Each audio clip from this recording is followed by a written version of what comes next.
You enjoy having sex. I enjoy having sex. Most people enjoy sex. But what kinds of sexual activities are people really interested in? I'm Dr. Rita Malik, a urologist and pelvic surgeon. Today, I'm going to share the top 10 sexual activities that people like, based on a large study done across the country. So whether you're just curious or want to know what's common, stay with me, because some of these results may really surprise you. Before I get into the list, let me explain where this information came from. Researchers looked at the answers of over 2,000 adults. 975 were men, and a little more than 1,000 were women from across the U.S. They took part in an online survey. This survey was kept private, and the people collecting the data made sure the group matched the general U.S. population when it came to age, gender, race, and other factors. The people in the survey answered questions about their sexual habits, what they enjoy, and their relationship status. This gave us a clear picture of what people in the U.S. are doing when it comes to sex and what they enjoy most. Just a quick note, 91% of the people in this survey identified as heterosexual, so the results might not fully reflect the experience of everyone. Now, let's look at what activities people are really into. Number 1, which is not a shock, is vaginal sex. This is the most typical activity, around 5% of men and 91% of women said they've had vaginal intercourse, especially if they have a partner, and they often do it regularly. Number 2 is masturbation. Over 80% of both men and women said they have masturbated at some point in their lives. In the last month alone, 64% of men and 41% of women said they did it. Masturbation tends to stir up strong opinions. I've made other videos about it, including one that talks about how often people should do it, and whether there's such a thing as too much. Spoiler alert, there's no one-size-fits-all answer. But no matter your personal opinion, many people do masturbate for solo pleasure. Number 3 is oral sex. Giving and receiving oral sex is very common, with more than 80% of men and women saying they've done it. A lot of people ask if oral sex is safe. The answer is yes, but you can still get sexually transmitted infections from it. So if you or your partner are unsure about each other's status, you can use things like condoms or dental dams to protect yourselves from possible transmission between mouth and genitals. Next up at number 4 is watching adult content, like explicit videos or porn. About 82% of men and 60% of women say they've watched it at least once. Porn is often a topic that people feel strongly about, and I've spoken about it a lot. You can find a video I made on the pros and cons of watching porn. I even have a podcast episode where I dive deep into what research says about it. So if you're interested in learning more, you should check those out. You can follow the podcast here on YouTube or on your favorite podcast app. Number 5 is wearing sexy underwear or lingerie for a partner. This is more popular among women, with 75% saying they've done it, but 26% of men also choose special underwear for their partners. This is actually a fun and easy way to turn someone on and bring something fresh into your relationship if you're not already doing this. Number 6 caught me a little off guard. It's sending or receiving nude or partly nude photos. This one always makes me a bit concerned because with today's technology, once something is sent, you never really know where it might end up. So be cautious and make sure you truly trust the person you're sending it to. Still, it's something that's happening. 65% of men and 54% of women have sent or received these kinds of photos. Hopefully, this means those images were wanted and not something unwanted. Number 7 is reading erotic or romantic stories.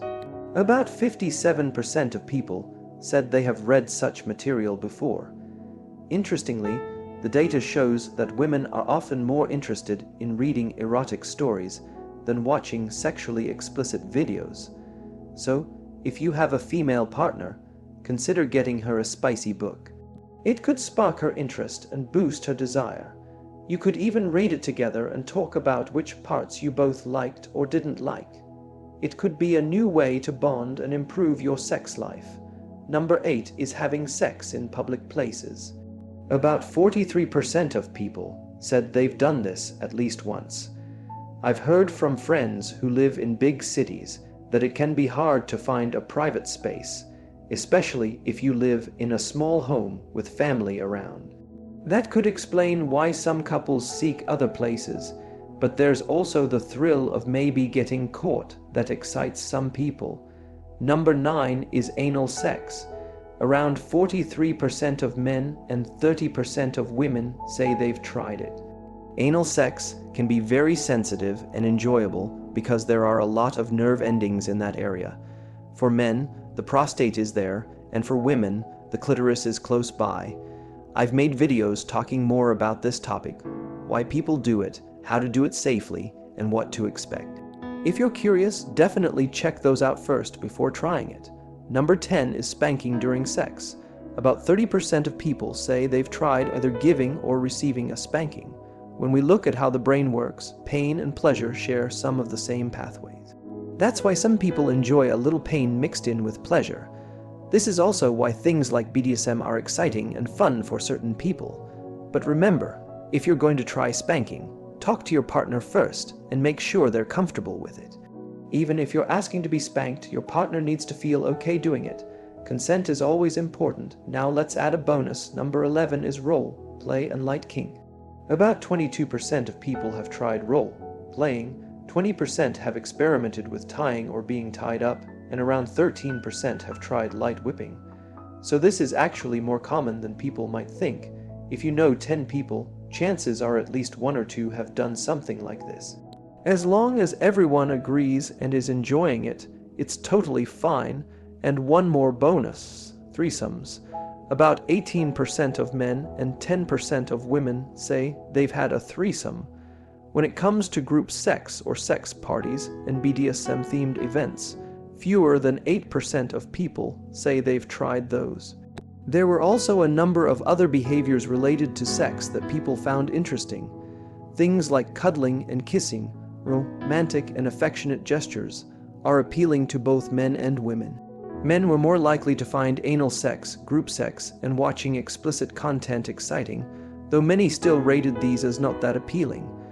Women, on the other hand, often preferred watching romantic movies, getting massages as a couple, or using a vibrator. Honestly, none of these results really shocked me, but now you have some facts. At the end of the day, people are into a wide range of different things when it comes to sex, and there isn't just one normal way to enjoy sexuality. I hope you found this helpful, whether it reassured you that you're not alone in your interests or gave you new ideas to explore with a partner. Of course, all these activities should be built on open communication. You can't just try something new out of the blue. You need to talk to your partner about it, check that they feel safe, and make sure it's something they want too. Mutual understanding and consent are the foundation of any enjoyable and healthy sexual experience. I also started a Substack where I write weekly articles on sexual health, urology topics, and much more. I think many of you will really enjoy it.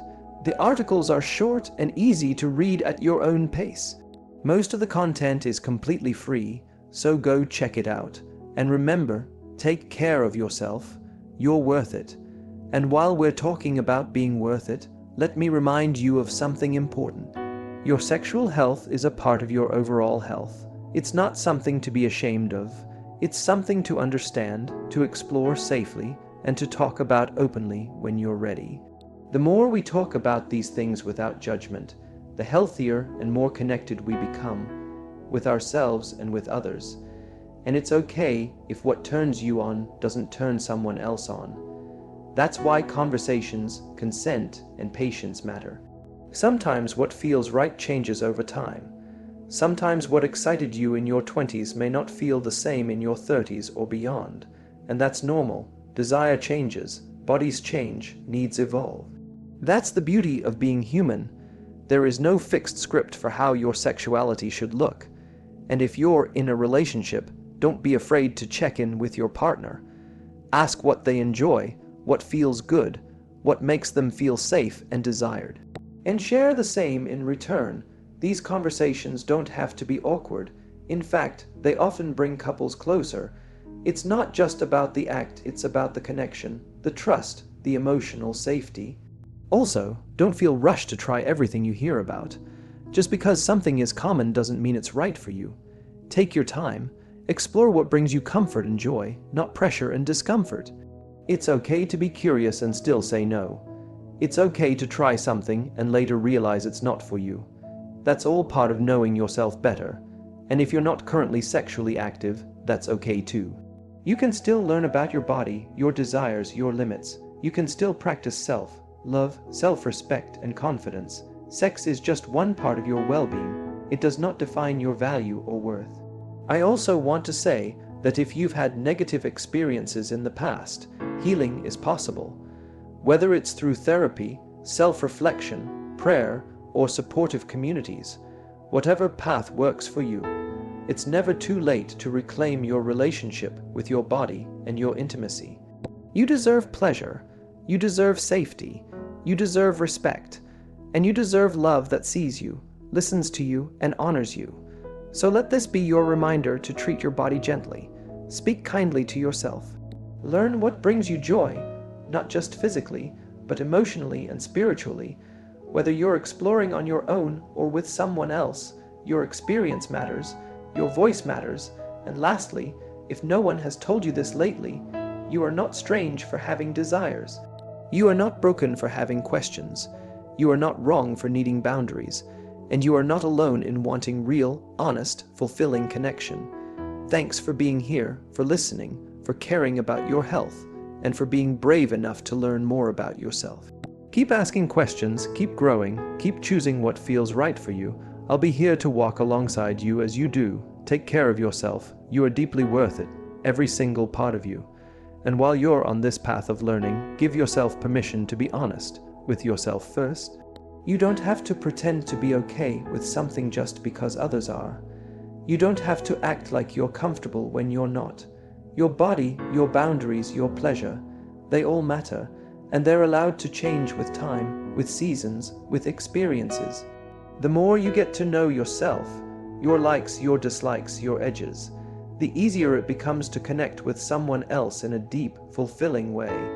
Because intimacy is not just about bodies touching. It's about feeling seen, feeling safe, feeling chosen. It's about showing up without shame and knowing that someone accepts you fully and truly.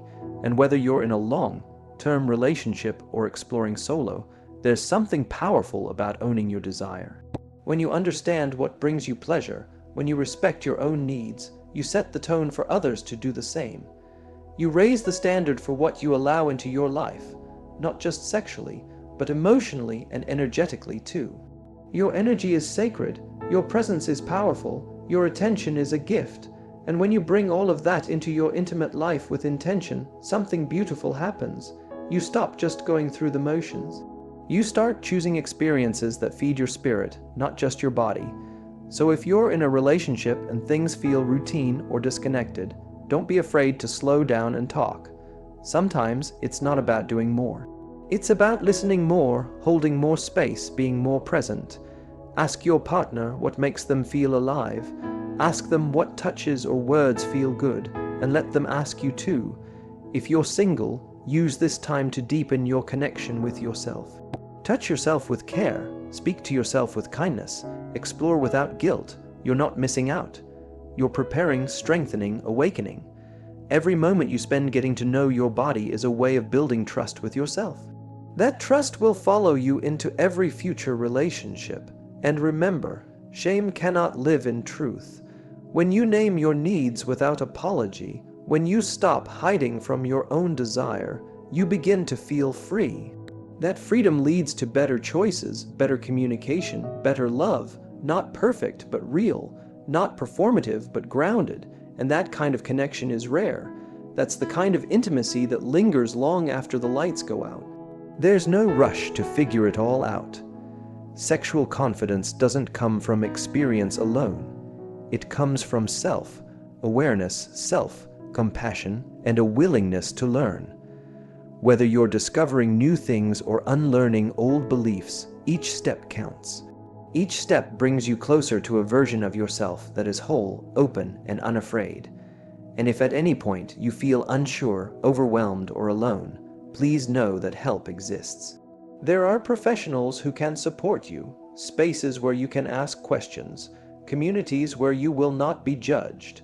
You never have to suffer in silence. There is strength in reaching out. There is wisdom in asking for guidance. The truth is, every person deserves to feel good in their body. Every person deserves to feel loved, respected, and safe in intimacy. And every person deserves to explore pleasure on their own terms, not through pressure, not through comparison, but through curiosity and care. So take this as your sign to release any shame you've been carrying. Let go of the myths that told you desire was dirty, that pleasure was selfish, or that your voice doesn't matter. You were made for connection. You were made for joy. You were made to experience love in all its forms. Gentle, wild, soft, strong. Keep learning. Keep choosing yourself. Keep giving yourself grace in the process. Growth doesn't happen overnight. But every small step matters. Every new conversation matters. Every moment you choose awareness over avoidance, you create a new possibility for deeper intimacy, not just with others, but with yourself. And that's the most powerful relationship you'll ever have. The one with your own body, your own heart, your own truth. So take care of that relationship. Nurture it. Honor it. It will guide you well. You're worth every ounce of understanding, every moment of safety, every breath of tenderness. Don't forget that. And when you're ready, when the time feels right, you'll share that love with someone who sees you, values you, and respects every part of your being. Until then, keep choosing honesty, keep choosing healing, keep choosing you, because you, exactly as you are enough. And you always have been. And if you've ever been made to feel like your curiosity was wrong, or your desire was too much, I want you to take a breath right now and release that belief. You are not too much. You are not broken. You are not strange for wanting closeness, for exploring pleasure, for asking questions. In fact, that willingness to be open, that's courage. That's how healing begins. So much of what we carry around intimacy doesn't come from truth. It comes from silence, from confusion, from messages passed down to us by people who didn't know better. Maybe you were taught to be quiet about your body. Maybe you were told that asking for what you need was selfish. Maybe you were made to feel ashamed for wanting more than just the physical. But what if I told you that desire is not shameful? It's sacred. That wanting to feel wanted is not weakness. It's human. That choosing yourself, even in a world that tells you to settle, is strength. You don't have to prove anything to be worthy of love.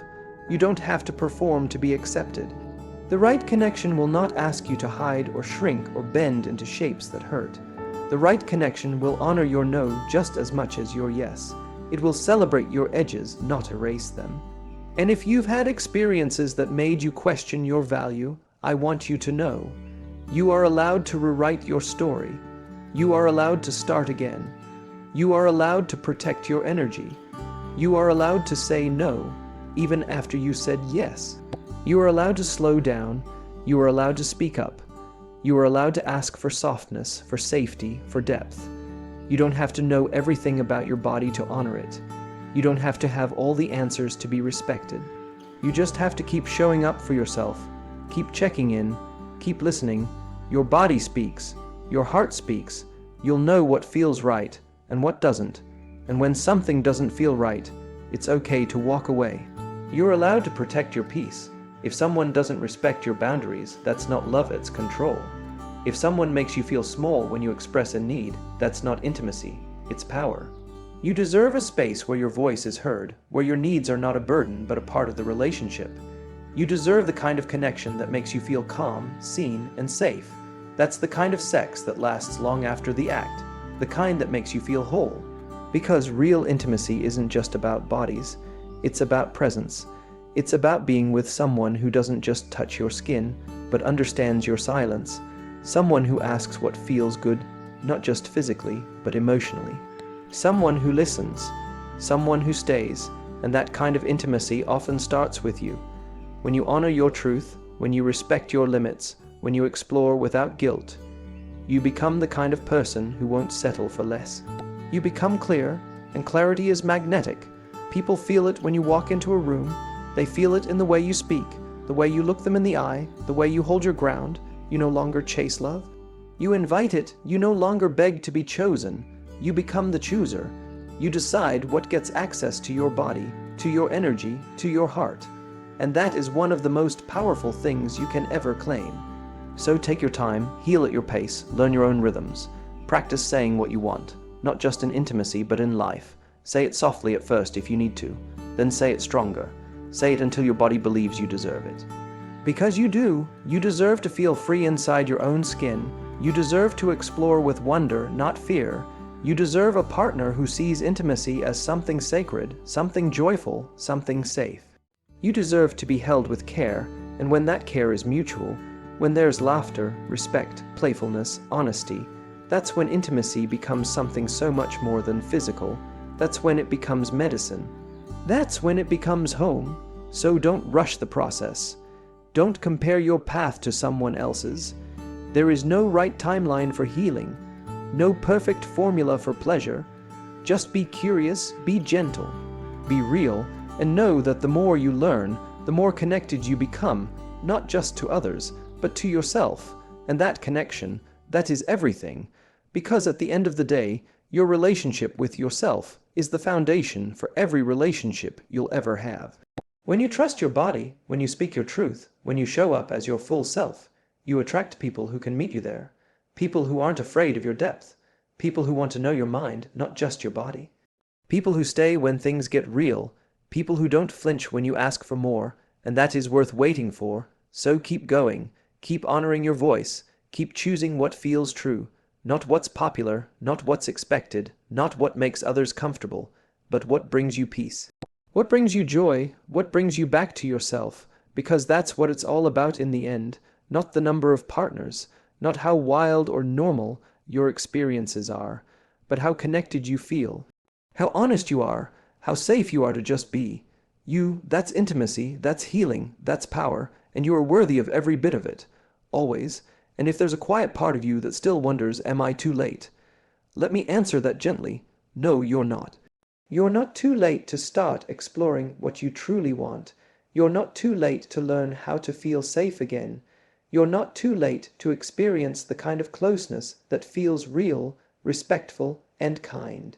There's no deadline on awakening, no expiry date on joy, no limit on how many times you can start over. Maybe you've spent years ignoring your needs. Maybe you've been hurt. Maybe you've been silent for too long. But today, right now, you can begin again with a whisper, a breath, a small yes to yourself. Maybe your healing starts in the simplest ways. Buying sheets that feel good on your skin. Looking at your body in the mirror and smiling, even if just a little. Touching yourself with kindness, not judgment. Creating space in your day to breathe, to rest, to be. Maybe healing begins with the courage to say, I matter. You don't have to rush into anything. There is nothing wrong with taking your time to understand what turns you on, what turns you off, and what makes you feel most like yourself. Some days, desire may feel far away. Other days, it may surprise you, showing up in a song, a look, a memory. Don't chase it, just notice it. Let it rise and fall. Let it guide you slowly back to your heart. Your worth is not measured by your experiences or your performance. It's measured by your humanity, your tenderness, your honesty, your willingness to show up. That's what makes you radiant. That's what draws the right kind of love toward you. And if you've ever been touched in ways that made you go quiet inside, I want you to know your body remembers, but it can also relearn. With care, with time, with the right presence, your body can feel safe again. You don't have to force it. You don't have to fake it. You just have to stay connected to yourself and trust that healing is possible. When you are with someone who respects your pace, who listens to your words and your silence, something beautiful happens. Your nervous system softens, your heart unclenches, your breath slows down, and in that softness, desire becomes less about performance and more about presence. It becomes something shared, something slow, something sacred. And if you never learned how to ask for what you need, now is a good time to start. Practice saying what feels good. Practice saying what doesn't. Practice saying, "I'm not ready," and also, "I'd like to try." The right person won't rush you. The right person will honor every word. You are not here to be consumed. You are here to be cherished. You are not here to shrink. You are here to expand. You are not here to be quiet. You are here to be heard. And sex, when done with care, with communication, and with connection, can be a beautiful language of love, but it's just one part of intimacy. True intimacy shows up in how someone talks to you when you're anxious, in how they reach for your hand when you're unsure, in how they hold space for your tears, your laughter, your growth. It's not about grand gestures. It's about consistency. It's about showing up over and over again with presence and with love. And you deserve that, not just sometimes, not just when you perform, but every day as you are. So whether you're learning how to say yes or learning how to say no, whether you're finding your way back to your body or discovering it for the first time, be patient with yourself. You're not behind. You're not broken. You're becoming someone who loves with intention, who rests without guilt, who speaks up without shame, who trusts their gut and follows their peace. You are not alone. So many others are walking this path beside you, quietly, bravely, tenderly. Every time you choose yourself, you give someone else permission to do the same. Every time you ask for what you need, you remind others that they can too. Every time you honor your body, you shift the culture around what intimacy should look like. This is how change happens, not through shame, not through silence, but through truth, through softness, through small, steady acts of courage. So wherever you are on your journey, just keep going. Keep choosing honesty over hiding. Keep choosing slowness over pressure. Keep choosing connection over performance, because the more you honor yourself, the more love you'll begin to attract. Not the kind that drains you, but the kind that delights in your wholeness. And that kind of love, that kind of intimacy, it's worth waiting for. Keep trusting yourself. Keep choosing yourself. You are already everything you need, and you are more than enough, always.